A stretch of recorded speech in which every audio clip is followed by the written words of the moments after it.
Jambo la msingi ni kuendelea kutafsiri maono ya Mheshimiwa Rais Dr. Samia Suluhu Hassan ya kuacha tabasamu kwa Tanzania, na sasa barabara hii kwa maelekezo ya kamati, sisi kama wizara tunakwenda kuyasimamia ili sasa barabara hii ilete tija, kwa maana ya eneo lililobakia kuunganisha mpaka kwenye kituo chetu cha SGR ijengwe kwa kiwango cha changarawe yenye ubora ili ianze kutoa huduma kutoka SGR moja kwa moja kuunganisha hapa picha ya ndege.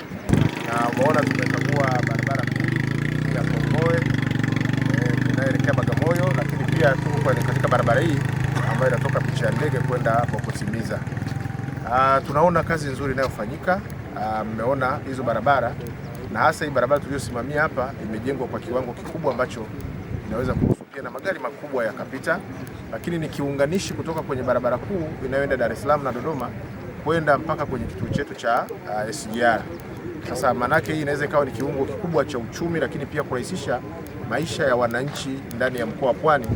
Badala ya wananchi kwenda kushuka kule katika kituo cha stesheni cha Dar es Salaam, basi kituo hiki kinaweza kutumika na ikawa ni rahisi kwa wananchi kuwa wanatoka na kurudi katika maeneo ya mkoa wa Pwani kiurahisi kuliko. Niombe sana serikali yetu pendwa ya Rais wetu Rais Daktari Samia Suluhu Hassan waweze kutia mkazo kwenye hii barabara ili iweze kutusaidia sisi wananchi wa kata ya Sofu, lakini na Kibaha mjini kwa ujumla.